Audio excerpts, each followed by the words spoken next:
سلام. اه، پروانه مونارک. بعد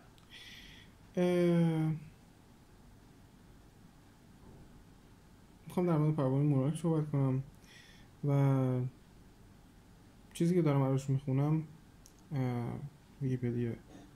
ویکی‌پدیا خب یک خلاصه ای گفته، بهترین خلاصه ای که تونستم ازش پیدا کنم واقعا توی ویکی‌پدیا و خیلی هم الزاماً چیز تخصصی نمیخواستم که توضیح بده، صرفا یک خلاصه ای رو داشته باشه کافی.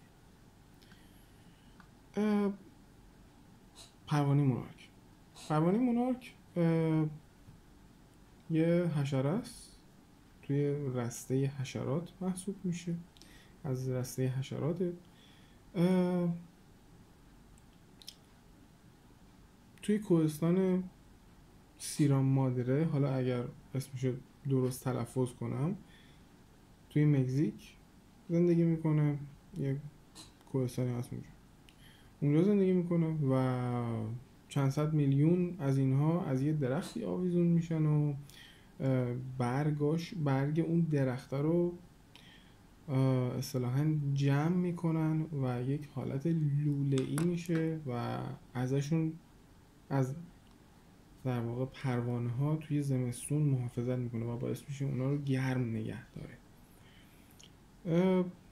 این پروانه ها معمولا وقتی دمای هوا به 13 درجه سانتیگراد برسه، یه تعداد خیلی زیادی، حالا میلیون ها شما در نظر بگیرید، شما فرض کنید میلیون ها، اینا از پیله، یا اسمشو پیله بذاریم، خونه بذاریم، چی بذاریم، از توی لحافشون بیرون میان و شروع پرواز کردن میکنن. طی 4 نسل اینا از شمال مکزیک توی کوهستان،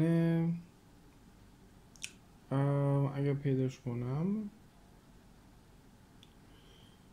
از شمال مکزیک میرن جنوب کانادا و بالعکس. سفری که اینو دارن طی 4 نسل اتفاق میفته که این خیلی عجیب غریبه. یعنی 4 نسل اینا زاد و ولد میکنن تا این سفرشون تکمیل بشه. بالهاشون یه چیز حدود 10 سانتی متره که خب طبیعتا برای پروانه قابلیت های خیلی زیادی براش میاره.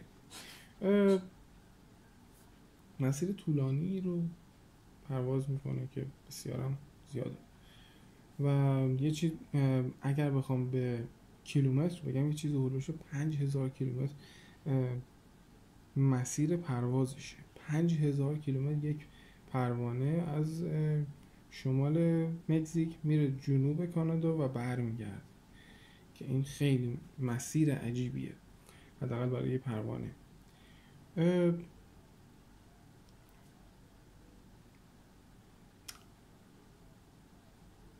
پروانه وقتی که در واقع میخواد مسیر سفرش رو آغاز کنه،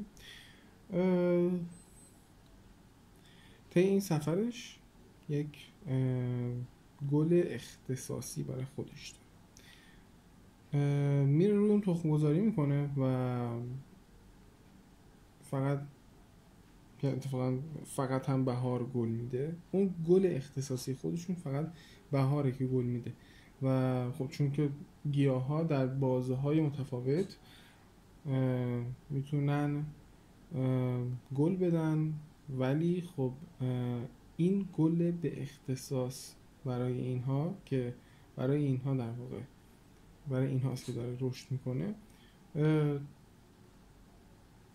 توی بهار داره گل میده.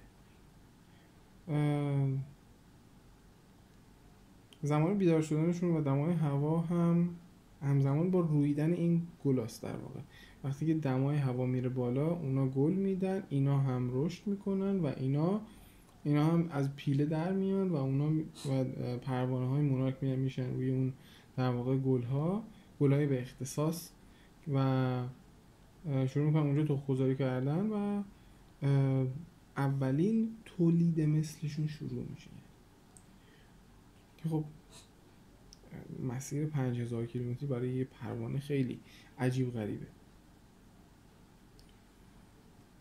طول عمرشون هم یه چیزی هلوش چند ماه شاید باشه و خیلی عجیبه. در فصل این چیزی که من الان دارم میبینم میگه در فصل مهاجرت خودش با پروانه دست جمعی اولا حرکت میکنن، یعنی که یک پروانه نمیره، یعنی یک دسته یا یک گله یا یک هرچی اینا میرن و خیلی اتفاقا چیزی که گفته میشه خیلی صحنه عجیب و قشنگی هم ساخته.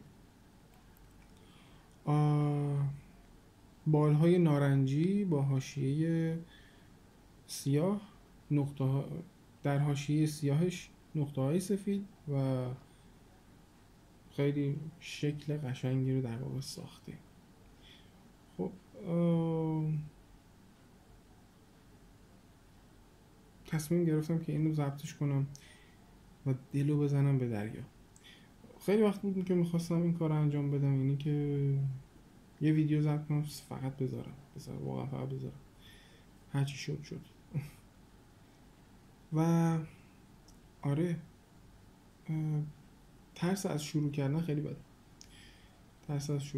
بده، یعنی یه جایی باید دلو بزنی به دریا،